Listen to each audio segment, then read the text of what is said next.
Livro de Malaquias, capítulo 4, versículo 2. Quantos acharam? Pode dizer amém? Nos diz assim: mas para vós que temeis o meu nome, nascerá o sol da justiça, trazendo salvação nas suas asas. Diga assim: trazendo salvação nas suas asas. No 3, 1, 2, 3. Trazendo salvação nas suas asas. Olha o resultado: e saireis e saltareis como bezerros soltos da estribania. Amém? Sentai-vos, por favor. Queridos, o livro do profeta Malaquias, ele é um livro que, além de ser o livro que fecha o cânon sagrado do Antigo Testamento, ou seja, é o último livro do Antigo Testamento, o livro de Malaquias, ele não é um livro somente para ser lido no momento em que nós, de forma generosa, ofertamos e dizimamos ao Senhor. Geralmente, o livro de Malaquias, evangelista Tiago, ele é lido nos momentos de oferta. É de praxe você pegar o livro de Malaquias e você usar a parte que cabe no tocante à oferta e dízimo, e utilizarmos somente aquela parte que diz: trazei todos os dízimos à casa do Senhor. Mas deixa eu dizer uma coisa para vocês: o livro de Malaquias tem muito mais a nos oferecer do que simplesmente, que é muito importante entendermos a questão da generosidade, a questão de devolver o que é de Deus, a questão de trazer a casa de Deus, a casa do tesouro, para que haja mantimento na casa do Senhor, e depois disso fazer prova do Senhor. O livro de Malaquias traz isso, mas traz muito mais do que isso. Vai mais além, vai mais abrangente. O livro de Malaquias, ele é um livro de esperança. O livro de Malaquias, ele é um livro de profecias que aponta para a pessoa bendita do Senhor Jesus Cristo. Assim como todos os livros do Antigo Testamento têm um tema central, Jesus, o livro de Malaquias também não é diferente. O tema central do livro de Malaquias é a pessoa de Jesus. Observe, meus irmãos, que se você pegar aí, não essas Bíblias mais atuais, mas a Bíblia João Ferreira de Almeida, atualizada e corrigida, você vai observar que entre Malaquias e Mateus há uma folha em branco aí. Não sei se na Bíblia de alguns irmãos tem assim. Tem aí? Abre aí, veja aí. No finalzinho do livro de Malaquias, tá ali da Lésia, do Tiago, o que mais está assim? Do Marco está assim também? Do Marco também está? Em branco, ou um espaço. Geralmente eles colocavam uma folha em branco, uma folha em branco, não era assim? Colocava uma folha em branco entre Malaquias e Mateus. Por quê? Porque entre Malaquias e Mateus, ou entre Malaquias e os evangelhos, melhor dizendo, há um espaço de aproximadamente 400 anos de silêncio divino. Um espaço aproximadamente de 400 anos que Deus não levantou um profeta para que pudesse falar por intermédio de Deus ao povo. Por quê? Porque todo profeta, ele não é auto-titulado profeta por si só, mas é Deus que o levanta como profeta. Lembra de Jeremias? Lembra de Ezequiel? Deus levantava profeta e enviava os profetas, porque o sacerdócio, ele pegava do povo e apresentava diante de Deus o seu culto, o seu sacrifício, a sua oferenda, o seu momento. mas o profeta recebia de Deus para o povo. Então o povo só sabia algo de Deus por intermédio dos profetas. Mas a Bíblia vai dizer que depois de Malaquias, 400 anos o povo ficou sem profeta.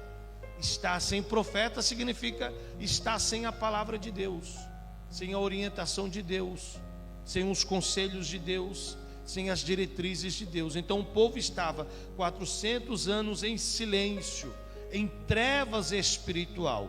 Mas antes que isso acontecesse, antes do povo estar sem a orientação de Deus, sem os profetas de Deus, o último dos profetas, que é Malaquias, ele profetizou. E qual foi a profecia? Mas para vós que temeis o nome do Senhor, nascerá o sol da justiça. Ou seja, Malaquias está dizendo: embora vocês vivam um período de silêncio espiritual, de trevas espirituais, os que se manterem firmes, os que se manterem na presença de Deus, os que continuar temendo o nome do Senhor, nascerá para vocês o sol da justiça. O que Malaquias está dizendo é que muitos podem viver uma vida sem estar esperando em Deus. Muitos podem viver uma vida sem estar recebendo a palavra de Deus. Mas enquanto muitos estiverem vivendo sem receberem, sem aguardarem, sem esperarem a palavra de Deus, há um povo que viverá guardando a palavra de Deus, esperando a palavra de Deus, confiando na palavra de Deus. E a este povo o sol da justiça brilhará.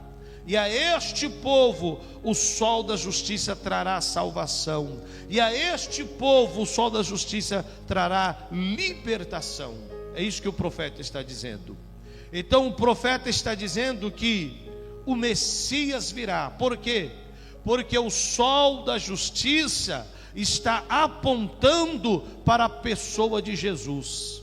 Quando o profeta está dizendo o sol da justiça irá brilhar, ele não está dizendo o sol do amanhã, o sol que brilhou hoje ou o sol que brilhou ontem, mas ele está dizendo o sol da justiça apontando para Jesus, apontando para a luz do mundo, apontando para a luz que salvará o mundo. E quem é essa luz? O próprio Jesus.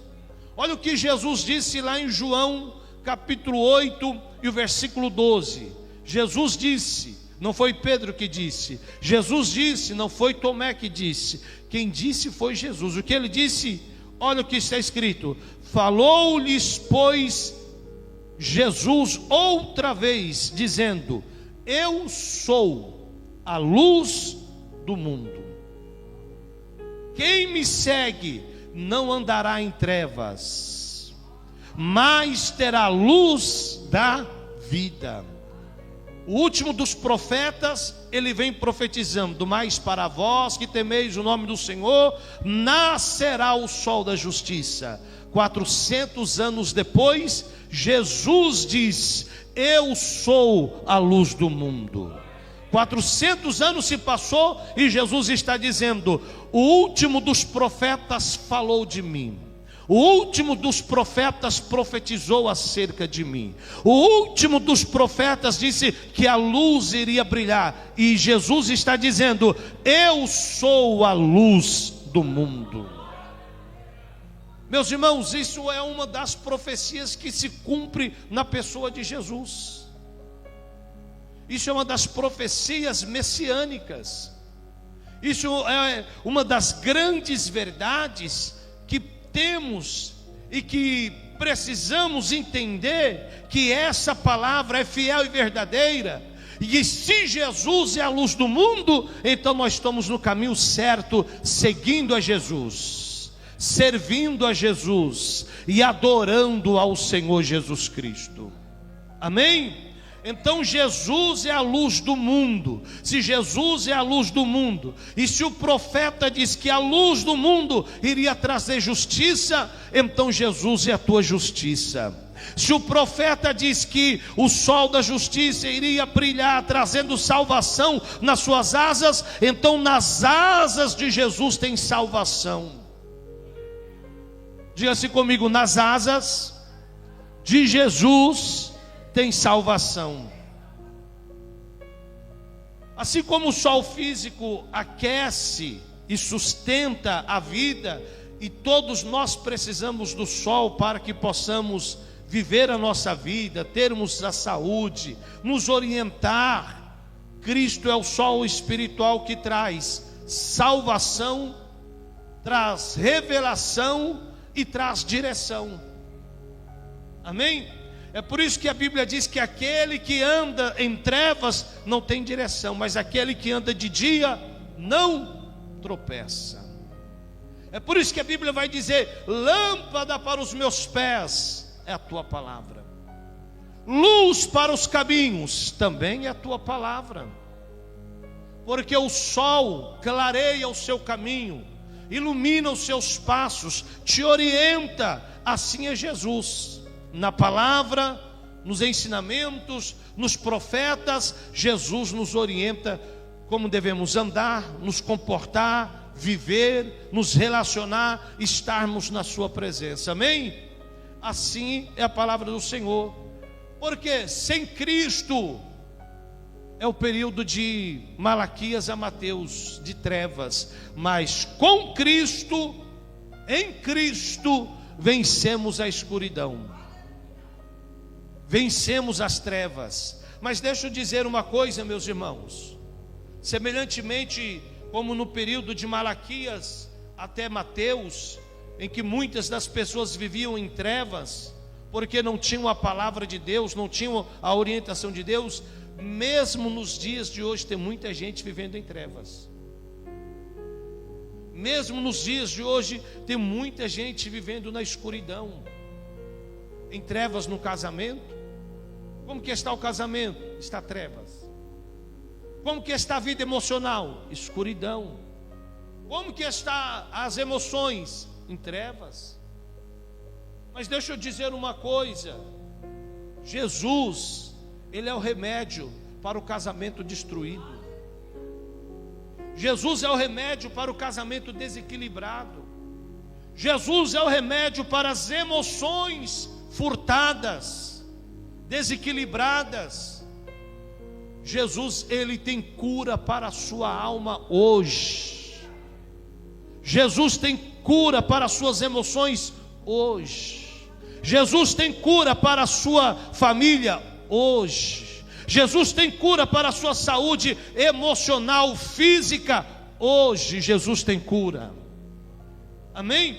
O que você precisa é acreditar na palavra de Deus, é tomar posse dessa palavra e você dizer: não, essa palavra que o profeta profetizou é sobre Jesus, então eu tomo posse sobre esta palavra, e o que estava em trevas na minha vida já recebeu luz. Não é porque você é um cristão, uma cristã, um servo de Deus, que você não precisa acreditar. Todo dia você precisa acordar e você precisa acreditar: a palavra de Jesus é para mim, eu tomo posse.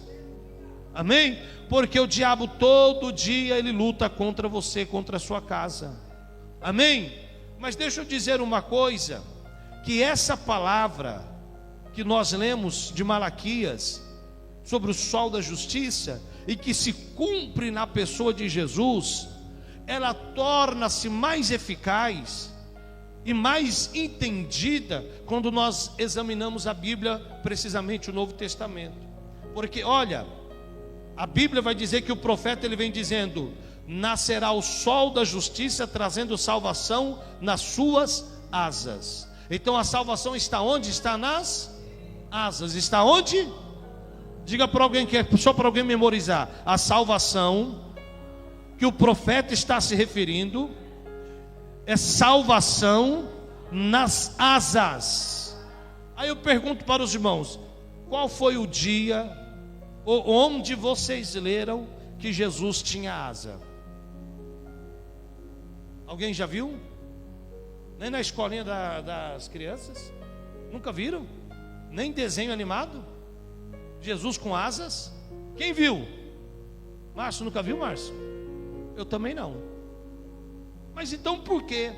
A Bíblia vai dizer que a salvação de Jesus, que a salvação que recebemos de Jesus está nas asas. Por quê? Quem quer saber? Não, só vou falar para o Diego, só o Diego quer saber. Quem quer saber? Então vamos lá. A palavra asa no hebraico significa canaf. A palavra asa, asas no hebraico significa canaf. E canaf traduzido para o português significa borda. Significa o quê? Bordas ou extremidades de um manto. Borda ou extremidade de um manto. Quem está entendendo? Ou a barra de um manto. A barra de um manto. Observe, meus irmãos, no livro de Levíticos havia uma determinação dada por Deus que todo homem judeu deveria andar com um manto sobre si, e esse manto deveria ter uma franja. Uma franja. E essa franja deveria ser de cor azul. E o nome dessa franja era tzitzit. Qual o nome? Tzitzit. Vocês já se recordaram, ou já viram, ou vocês podem buscar na sua memória, um rabino, que eles andam com uma manta, e na orla dessa manta tem ali aqueles fiozinhos, branco e azul. Quem que se recorda disso? Quem que se recorda? É esse tzitzit. É essa borda, é essa asa que a Bíblia está se referindo. E era uma lei. E qual a lei? Que todo homem judeu que prezasse pela palavra de Deus, que era orientado pela palavra de Deus, que tinha como a palavra de Deus a sua bússola, que tinha como os mandamentos de Deus o seu guia, devesse andar com um tzitzit. Se hoje você for lá em Jerusalém, no muro das lamentações, e lá fizer as suas orações, colocar o seu pedido de oração lá nas frechas do muro das lamentações, você olhar para um lado direito, o lado esquerdo ou direito, você vai encontrar alguém orando com manto e com tzitzit. Amém? Então isso representa o que? Asas. Diga comigo, tzitzit representa asas. Agora vamos para a Bíblia. Então Malaquias profetizou que nas suas asas haveria cura. Aonde que haveria cura? Aonde que haveria cura? Nas asas. E isso se cumpre quando, pastor? Abra sua Bíblia. Vamos para a Bíblia. Quando lemos a Bíblia não tem heresia. Livro de Lucas, capítulo 8. Oh glória. Vamos ler a partir do verso 40. Vamos ler a partir do verso 40. Bíblia na mão, coração pegando no fogo e azeite pingando. Isso é unção da palavra. Verso 40 diz: e aconteceu que, quando voltou Jesus, a multidão recebeu, porque todos estavam esperando. E eis que chegou um varão por nome Jairo, que era o príncipe da sinagoga, e prostrando-lhe aos seus pés, rogava-lhe que entrasse em sua casa, porque tinha uma única filha, que há quase 12 anos estava morta. E indo ele até a casa de Jairo, apertava a multidão. Olha o verso 43. Fixa os olhos no verso 43. Observa o verso 43. É uma mulher que tinha um fluxo de sangue, havia 12 anos, e gastara com os médicos todos os seus haveres, e por nenhum pudera ser curada, chegando por detrás dele, tocou aonde? Tocou aonde? Na orla da sua veste. E o que aconteceu? E logo estancou o fluxo de sangue. Ah, vocês não entenderam. Ela tocou, foi na manga? Ela tocou na parte das costas? Ela tocou no colarinho?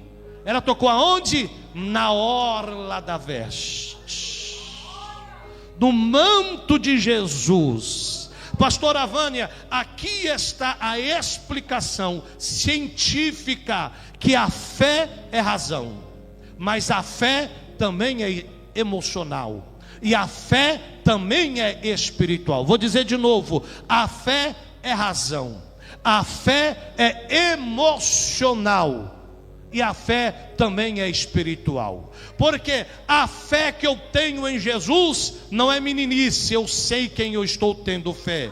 Quem você está tendo fé? Na pessoa de Jesus. E quem é Jesus? Foi um homem que permeou as terras palestinas, viveu como homem, nasceu de mulher e morreu naquela cruz. Quem é Jesus? É um homem que ele disse que todo o poder é dado nos céus e na terra. Quem é Jesus? É que ele disse: Pai, está consumado.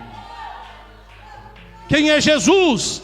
Então a minha fé que eu tenho em Jesus é racional. Eu sei quem estou crendo, eu sei em quem eu tenho crido, eu sei que o que Jesus falou para mim, eu sei qual é a promessa de Jesus. É por isso que o apóstolo Paulo disse: de hoje em diante ninguém me pare, ninguém me prenda, ninguém me amoleste, ninguém tenta me parar. Por quê? Porque eu trago no meu corpo as marcas de Jesus Cristo. Ô Paulo, você não vai parar, por quê? Porque a minha fé é suficiente para continuar, mesmo debaixo de opressões, mesmo debaixo de palavrões, mesmo debaixo de ofensa, mesmo debaixo de abandono, mesmo debaixo de críticas. A minha fé é suficiente, firme, enraizada, sólida, para continuar a minha caminhada. Pastor, estão falando de você, o que você vai fazer? Continuar. Meu irmão, estão criticando você, o que você vai fazer? Continuar. Meu irmão, estão blasfemando de você, o que você vai fazer? Continuar. Por quê? Porque a minha fé não está em pessoas, a minha fé não está em instituições, a minha fé está em Jesus Cristo de Nazaré. Quem recebe essa palavra? Então observe, vamos continuar. Tocou e estancou o fluxo de sangue. Olha como a fé dessa mulher é racional, espiritual e emocional. Porque ela tem fluxo de sangue. Diga comigo, ela tem fluxo de sangue. É um ano, pastora Vânia? 2 anos? 3 anos? 4 anos, Júnior? Quantos anos? 12 anos. Marcos, a lei é clara: quem tem fluxo de sangue não deve conviver no meio da sociedade. Quem tem pecado, seja lepra, seja fluxo de sangue, seja qualquer for enfermidade que for designada pelo sacerdote, que é impura, esse tal deve sair da sua casa e ir para um local reservado, aonde os impuros viviam, e lá eles deveriam viver. Quantos anos ela vivia no local impuro? 12 anos. E a lei era clara, Márcio: se essa mulher saísse desse local impuro, sem ter certeza de uma cura, porque ela só poderia sair do local impuro, pastora Vânia, para ir se apresentar diante do sacerdote, para que o sacerdote pudesse verificar: não há mais impureza e você pode ir para sua casa. Lembra-se de Jesus? Quando Jesus curou o leproso, Jesus ele disse: vai e mostre ao sacerdote. Porque se você sai do local impuro e o seu contato não é com o sacerdote, qualquer pessoa te apedreja no meio do caminho. Qualquer pessoa te mata no meio do caminho.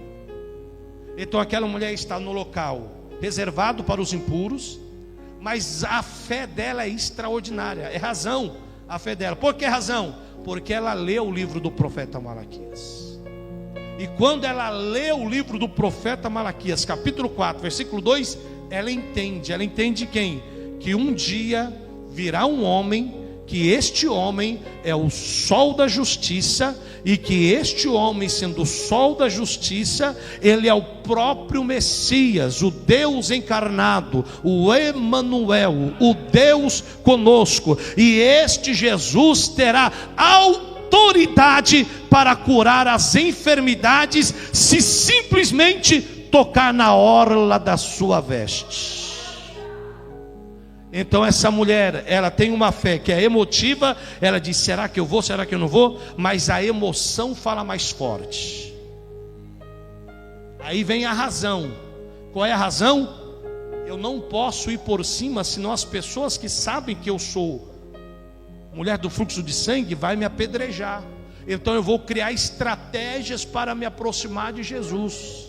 Eu vou criar meios para eu me aproximar de Jesus. Irmãos, tem pessoas que hoje estão na fé que o pai não queria que estivesse na igreja, que a mãe não queria que estivesse na igreja, que o esposo não queria que estivesse na igreja, que a esposa não queria que estivesse na igreja, mas vai buscando Jesus quando? Quando vai para o trabalho, ouve um louvor, recebe uma palavra, liga para uma amiga: ó, eu sei que você é daquela igreja, você ora por mim, você ora pelo meu marido, você ora pelo meu filho, você ora pelo... O que é isso? É estratégias que você está buscando para se aproximar de Jesus. Quem está comigo aqui? É estratégias que você busca para se aproximar de Jesus. Essa mulher buscou estratégia. Tiago, por cima eu não posso, senão vão me reconhecer. Por cima eu não posso, senão vão me apedrejar. O que eu vou fazer? Eu vou por baixo, que por baixo ninguém me vê. Eu vou por baixo porque eu não irei chamar a atenção. Irmão, não importa a maneira como você se aproxima de Jesus, se é se rastejando, engateando, se é quebrada, se é inteira, se é inteiro, o que é importante é você se aproximar de Jesus. O que é importante é você ter um contato com Jesus. Aí ela toca, porque a fé, ela é racional. Ela diz: olha, meus irmãos, vamos para a Bíblia. Olha só o que ela diz: se eu tão somente tocar. Fé. E o que é fé?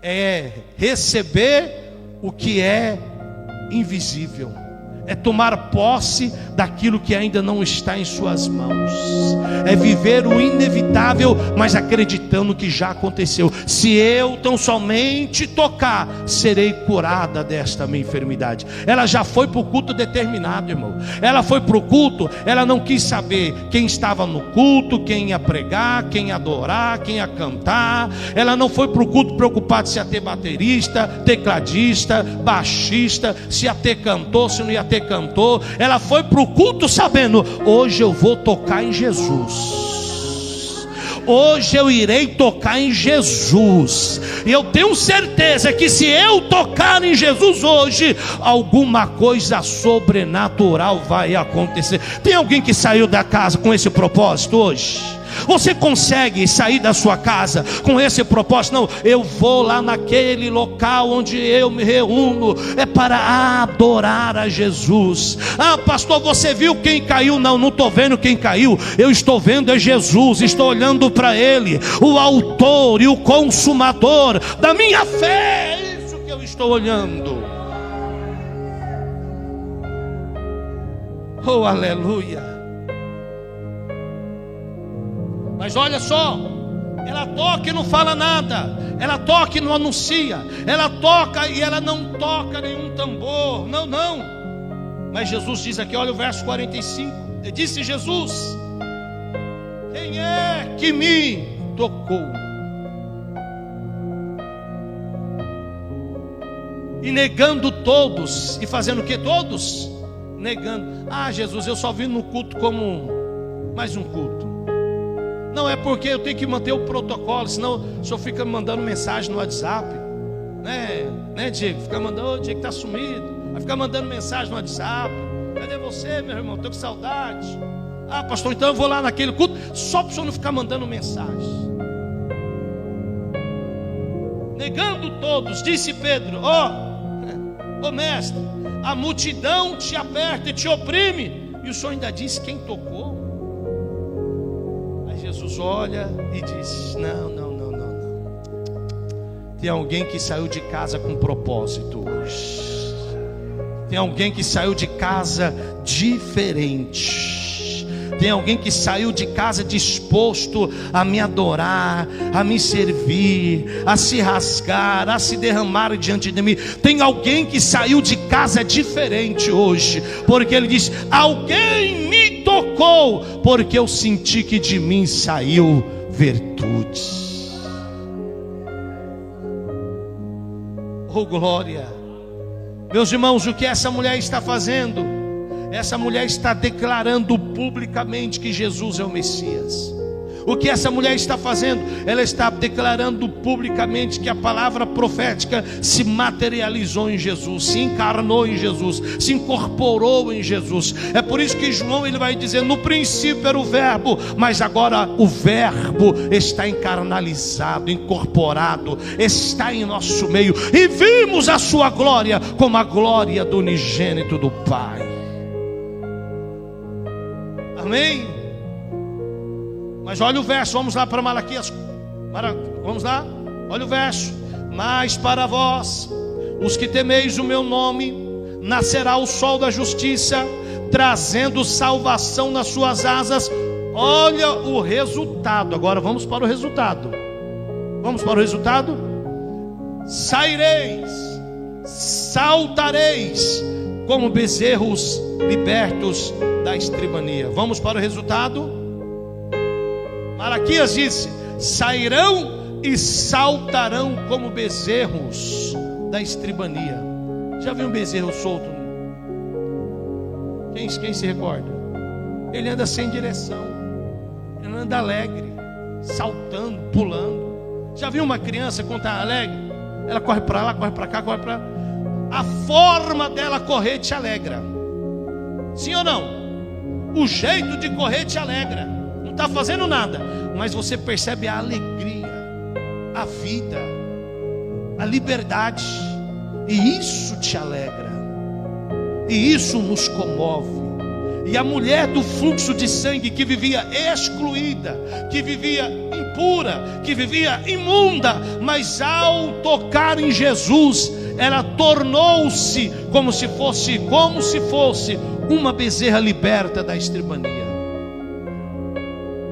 Olha, então, vendo a mulher que não podia ocultar-se, aproximou-se tremendo e prostrando-se ante ele, declarou-lhe diante todo o povo a causa porque havia tocado e como logo sarara.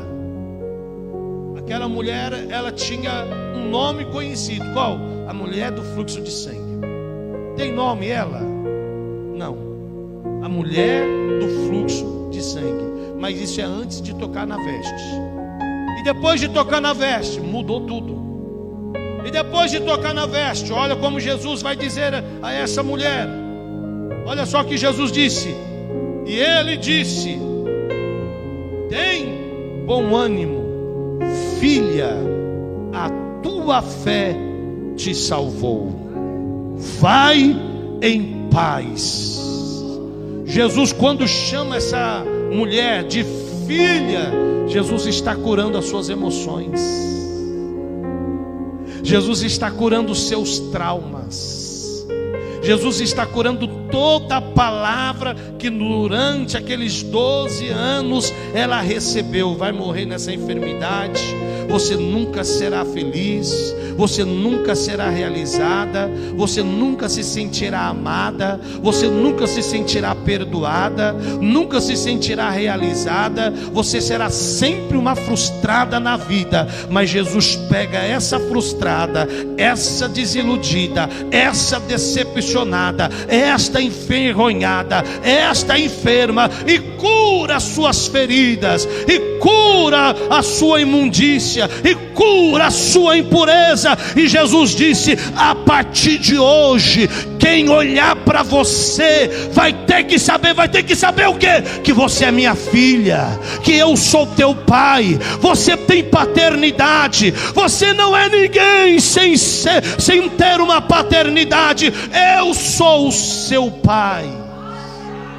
Oh, meu irmão, levante a sua mão e dê um brado de glória a esse Jesus. Mas glorifique a Jesus mais forte que você puder, porque Jesus ele faz assim. Jesus ele pega quem não tinha direito e dá direito, quem não tinha escolhas e dá escolha, quem não era liberto e liberta. Jesus faz assim, desta maneira, querido e querida. Jesus é extraordinário. Olha que Jesus diz: tem bom ânimo, filha, a tua fé te salvou. Ô irmão, pastor, olha, eu gostei dessa passagem, eu gostei dessa mensagem, mas eu não tenho a fé dessa mulher. Será que você teria a fé dessa mulher? Porque o que curou ela foi a fé de quem? De Jesus? Não. De Pedro? Não. Dos discípulos? Também não. Quem curou? Qual foi a fé que curou? Foi a fé dela. Por isso que a fé é razão. Foi a fé dela que curou. Foi o jeito que ela acordou naquele dia, a maneira que ela acordou naquele dia. Não, hoje eu vou ao culto, porque naquele culto eu adorarei ao Senhor, louvarei ao Senhor, magnificarei ao Senhor, e o Senhor, Ele abençoará a minha vida. Olha para cá, meu irmão, olha para cá, olha para cá. A forma como você se aproxima de Deus vai mudar o seu futuro, vai significar o seu futuro. Você já ouviu palavras, orientações de que Deus pode mudar a sua vida, a sua casa, a sua família, de que Deus pode te entregar o que você deseja, mas você ainda não tomou uma posição, uma atitude, você não se posicionou. Eu quero lhe convidar nessa manhã você tomar um posicionamento diante de Jesus. E qual é esse posicionamento? Não importa a multidão, não importa o bloqueio, não importa a dificuldade, eu irei até Jesus e vou ter o encontro com Ele, falarei com Ele, tocarei nele, adorarei a Ele, e Ele se manifestará a mim. Coloque sobre os seus pés em nome de Jesus. Aleluias. Assim acontece com as pessoas, meu irmão, com as pessoas que são presas, com as pessoas que são oprimidas, com as pessoas que sofrem as percas na vida, com as pessoas que passam a viver uma vida de escuridão, mas quando ouvem a palavra de Jesus, quando olham para a palavra de Jesus e acreditam nesta palavra, não, essa Bíblia é uma palavra fiel e verdadeira, não é apenas um livro, mas é a palavra de Jesus. Olha, as pessoas recebem a bênção e o milagre. Então eu quero nesta manhã, meu irmão, chamar você para uma realidade, porque se você não entender o propósito da tua fé, você continuará sangrando. Escute o que eu estou dizendo. Se você não entender o propósito da sua fé, a razão pela sua fé, se você não tiver certeza na sua fé, não será 12 anos, será 24 anos de sofrimento, de escuridão. Mas se você entender a razão da sua fé, quem eu tenho crido? Em Jesus. Jesus é suficiente? Ele é suficiente. Então, esquecendo das coisas que para trás ficam, eu vou prosseguir para o alvo. Esquecendo das coisas que para trás ficam, eu vou prosseguir para o alvo. esquecendo das coisas que para trás ficam. Eu vou prosseguir para o alvo, eu vou abraçar Jesus, eu vou abandonar este sangramento. Irmão, essa mulher estava sangrando 12 anos, está perdendo vida, porque o sangue é a vida da carne. O sangue é a vida da carne. Tem tanta gente sangrando espiritualmente, morrendo espiritualmente, apático espiritualmente. Mas Jesus está te chamando hoje para você ter o entendimento da tua fé. E quando você tiver esse entendimento da tua fé, a hemorragia espiritual vai ser estancada. Você será um novo homem, uma nova mulher, uma mulher firme, um homem firme, um crente, um servo de Deus firme na alegria e na liberdade do Senhor Deus. Quem recebe essa palavra? Quem recebe esta palavra? Quem recebe esta palavra? Levante as suas mãos aos céus e comece